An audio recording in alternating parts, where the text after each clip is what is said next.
प्रिय विद्यार्थियों, आज हम भारतीय संविधान का सबसे महत्वपूर्ण जो भाग है, भाग 3 अनुच्छेद 12 से 35 के बीच में जो मौलिक अधिकारों का वर्णन करता है।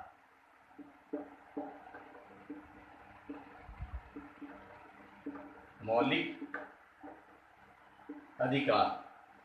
भारतीय संविधान में मौलिक अधिकार को पढ़ने से पहले हम ये देखते हैं कि अधिकार क्या है।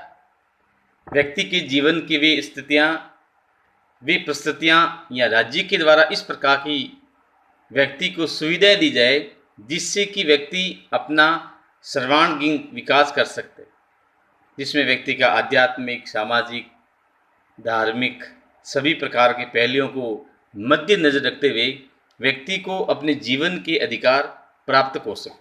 तो भारतीय संविधान में मौलिक अधिकार को भारत के संविधान में ही स्थान दिया गया। जीवन में वे अधिकार हैं जो व्यक्ति के लिए मौलिक है और वो व्यक्ति के लिए अनिवार्य हैं, जो संविधान के द्वारा भारतीय नागरिकों को प्रदान किए गए हैं। भारतीय नागरिकों के साथ साथ में कुछ अधिकार विदेशी नागरिकों को भी इस प्रकार से प्रदान किए गए। आज हम उनके बारे में बात कर देंगे कि भारतीय संविधान का जो भाग 3,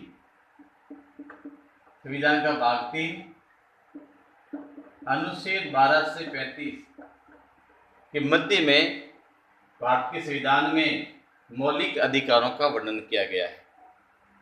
मूल रूप से भारतीय संविधान में 7 प्रकार के मौलिक अधिकारों की बात की गई थी, लेकिन संपत्ति का अधिकार, जिसको कि 44वें संविधान संशोधन के द्वारा उसको हटा दिया गया था, और वर्तमान में कुल 6 अधिकार, जो संपत्ति का अधिकार था, उस संपत्ति को अधिकार को 44वें संविधान संशोधन द्वारा हटा दिया गया था। अब वर्तमान में वो एक केवल कानूनी अधिकार रह गया है, और वर्तमान में कुल 6 मौलिक अधिकार हैं, जिसमें हम पहली बात करते हैं समानता का अधिकार। समानता का अधिकार। समानता का अधिकार भारत के संविधान में अनुच्छेद 14 से 18 के बीच में, आर्टिकल 14 से 18 के मध्य में स्थित है। दूसरी इसमें आता है स्वतंत्रता का अधिकार।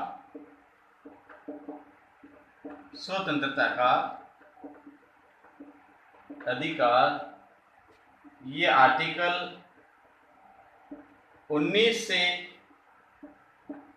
22 के मध्य स्थित है। अनुच्छेद 19 से 22 के बीच में स्वतंत्रता का अधिकार स्थित है। तीसरी हम बात करते हैं शोषण के विरुद्ध अधिकार। शोषण के विरुद्ध अधिकार। अनुच्छेद 23 व 24। चौथी हम बात करते हैं धार्मिक स्वतंत्रता का अधिकार। 4 नंबर में धार्मिक स्वतंत्रता का अधिकार।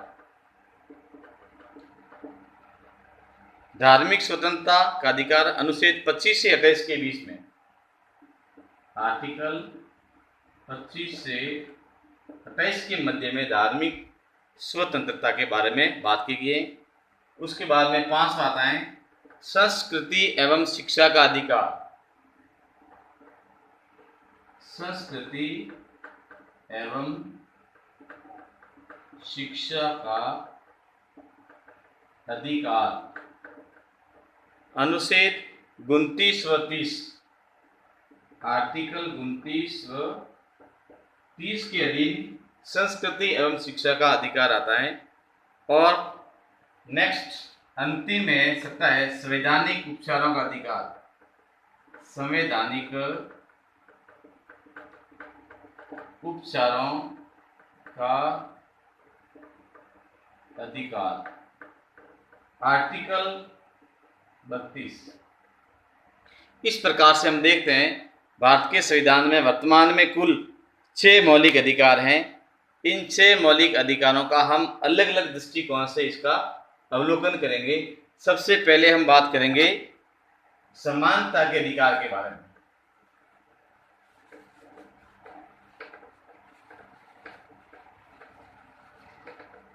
समानता का अधिकार। समानता के अधिकार को अनुच्छेद 14 से 18 के बीच में दिया गया है। अलग अलग हम इसका उल्लेख करेंगे कि आर्टिकल 14 में क्या है। समानता मौलिक रूप से शब्द से इंगित है कि सभी के समक्ष समानता। तो आर्टिकल इसका जो 14 है वो कहता है कानूनी समानता। इसको हम कहते हैं कानूनी समानता, अर्थात विधि के समक्ष समानता। विधि के समक्ष समानता। कानून की दृष्टिकोण में सभी व्यक्ति समान रहेंगे। किसी भी व्यक्ति के साथ में कानूनी रूप से किसी प्रकार का भेदभाव नहीं किया जाएगा। अगर कोई व्यक्ति गरीब है या अमीर है, लेकिन विधि उसको समान दृष्टिकोण से देखेंगी। जिस अपराध की प्रकृति है, जो व्यक्ति जिस प्रकार का अपराध करता है, उस अपराध के अनुसार ही उसके साथ में न्याय किया जाएगा उसको। इसलिए इसको कहा गया कानूनी समानता, यानी विधि के समक्ष समानता। और नेक्स्ट हम बात करते हैं आर्टिकल 15 में, देखते हैं सामाजिक समानता।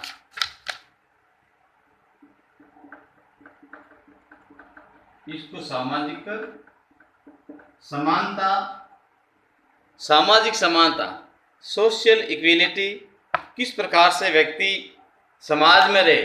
क्योंकि आज़ादी से पूर्व हमने देखा है कि हमारे देश में एक व्यक्ति के साथ में कई प्रकार के सामाजिक आधार पर भेदभाव किए गए थे। पुरुष और महिला के मध्य में भी भेदभाव किया जाता था।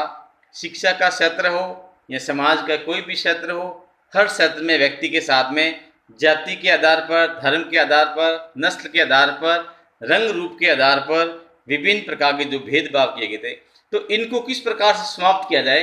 अगर इस प्रकार का भेदभाव आगे चलता रहेगा तो व्यक्ति अपने जीवन का विकास कैसे कर पाएगा। तो ऐसी स्थिति में भारतीय संविधान में संविधान विशेषज्ञों ने सामाजिक समानता को भारत के मूल अधिकार में लिखा, जिससे कि व्यक्ति को सामाजिक स्तर पर उसके साथ में किसी भी प्रकार का भेदभाव नहीं हो। प्रत्येक व्यक्ति धर्म, नस्ल, जाति, लिंग एवं जन्म स्थान के आधार पर उसे समान न्याय मिले। जन्म, धर्म, लिंग अथवा नस्ल के आधार पर या व्यक्ति के जन्म स्थान को लेकर उसके साथ में किसी भी प्रकार का कोई भेदभाव न हो, इसलिए इसको सामाजिक समानता की श्रेणी में रखा गया है। नेक्स्ट हम बात करते हैं आर्टिकल 60, जो सबसे महत्वपूर्ण है, अवसर की समानता। इसको हम लेते हैं अवसर की समानता। अवसर की समानता अर्थात सभी व्यक्तियों को अपनी योग्यता के अनुसार सरकारी सेवा में प्रवेश पाने का अधिकार होगा। हम पहले देखते हैं कि आज़ादी से पूर्व की जब बात करते हैं तो उसमें समाज के कुछ ही वर्गों के लोगों को ही उच्च पदों पर आसीन किया जाता था।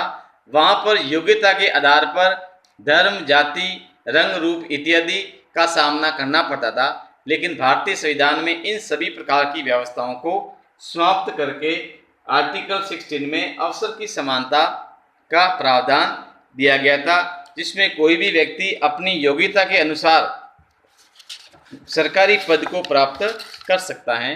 नेक्स्ट में हम बात करते हैं आर्टिकल 17,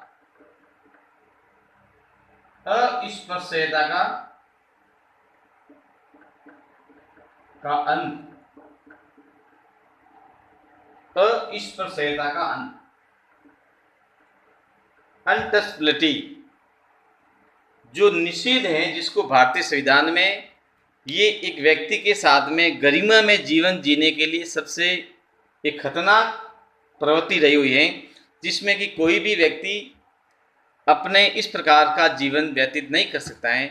यानी उसके साथ में विभिन्न प्रकार की जाति को लेकर के, धर्म को लेकर के, लिंग को लेकर के, नस्ल को लेकर के उसके साथ में विभिन्न प्रकार का जो भेदभाव किया जाता था, तो भारत के संविधान विशेषज्ञों ने इन चीज़ों का खत्म करते हुए भारत के संविधान के मूल जो अधिकार है, मौलिक अधिकारों में अनुच्छेद 17 में अस्पृश्यता का अंत का प्रावधान किया गया, यानी व्यक्ति के साथ में किसी भी प्रकार का भेदभाव नहीं किया जाएगा। अगर सार्वजनिक स्थान पर किसी व्यक्ति के साथ में धर्म, जाति या नस्ल इत्यादि को लेकर किसी प्रकार का भेदभाव किया जाता है तो ऐसी स्थिति में न्याय संविधान उसकी सुरक्षा की गारंटी लेता है और व्यक्ति को अपने अधिकार प्राप्त करने का अधिकार देता है। तो ये आर्टिकल 17 की बात करते हैं। फिर बात करते हैं आर्टिकल 18, उपाधियों का अंत। उपाधियों का अंत। आर्टिकल 18 उपाधियों के अंत की बात करते हैं। हमने देखा कि ब्रिटिश शासन हो या मुगल काल हो, उसमें विभिन्न प्रकार की जो उपाधियां दी जाती थी, उन उपाधियां में या तो व्यक्ति की संपत्ति देखी जाती थी, संपत्ति के आधार पर उसको समाज में प्रतिष्ठा या पद प्राप्त किया जाता था, या इसमें जाति को लेकर या उसके कुल को लेकर, धर्म को लेकर, तो विभिन्न प्रकार की असमानता थी। तो ये इनके आधार पर व्यक्ति को सम्मान दिया जाता था।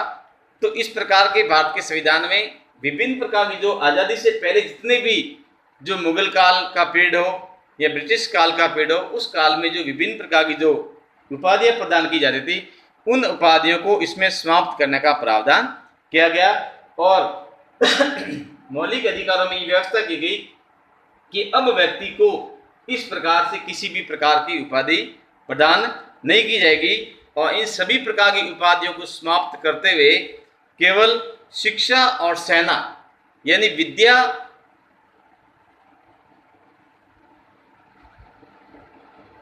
एवं सेना के द्वारा जो उपाधियां प्रदान की जाएगी, एक व्यक्ति शिक्षण कार्य के दौरान अध्ययन कर जो उपाधि प्राप्त करता है, जैसे डॉक्टरेट की उपाधि प्राप्त करती, तो उसके लिए किसी प्रकार का जाति, धर्म, संपत्ति आड़े नहीं आएगी। उसकी खुद की योग्यता है, एबिलिटी है, उस एबिलिटी के आधार पर उसने विद्या के क्षेत्र में, शिक्षा के क्षेत्र में डॉक्टरेट की उपाधि प्राप्त की है, तो उस व्यक्ति को ये उपाधि प्रदान की जाएगी जिसमें किसी प्रकार का जाति धर्म का बोलबाला नहीं रहेगा। यहाँ फिर सेना में जैसे कर्नल है, लेफ्टिनेंट जनरल है, इस प्रकार की जो उपाधियाँ होती हैं, तो ये उपाधियाँ सेना में जो मिलती हैं, इस प्रकार की जो उपाधियाँ प्रदान करने का जो दायित्व दिया गया था। इस प्रकार से अन्य कोई भी प्रकार की उपाधि हैं जिसको भारत के संविधान में स्वीकार नहीं किया था।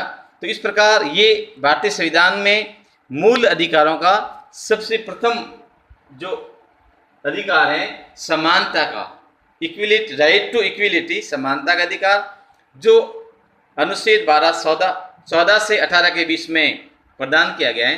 तो इसमें हम इसकी अलग अलग रूप से व्याख्या किए। विद्यार्थी ध्यान दें, अक्सर इसके बारे में कई प्रकार के कंपटीशन में भी क्वेश्चन पूछते रहते हैं और एग्जाम में आपके जो छोटे छोटे क्वेश्चन आते हैं उसमें भी कई बार इसमें प्रश्न पूछे जाते हैं। कई बार सीधा प्रश्न पूछा जाता है कि अस्पृश्यता का अंत भारत के संविधान के किस अनुच्छेद में है, या उपाधियों का अंत, या कई बार कंपटीशन के जो प्रश्न आते हैं उसमें मिलान वाले क्वेश्चन भी आते हैं और उस मिलान वाले क्वेश्चन में भी इधर तो आपके लिखे हुए आते हैं और सामने आते हैं आर्टिकल्स आते हैं और आपस में मिलान करना पड़ता है, समूह का मिलान करके इस प्रश्न को हल करना पड़ता है। तो इस टाइप के क्वेश्चन एग्जाम में आते रहते हैं और हालांकि मूल अधिकार का जो टॉपिक है वैसे भी बहुत ही महत्वपूर्ण है, तो विद्यार्थी इस चीज़ का ध्यान रखेंगे और इस प्रकार से ध्यान रखते हुए आगे हम कल बात करेंगे। इसका दूसरा है जो समानता के साथ में दूसरा स्वतंत्रता का जो अधिकार है, हम स्वतंत्रता के अधिकार के बारे में नेक्स्ट वीडियो में बात करेंगे।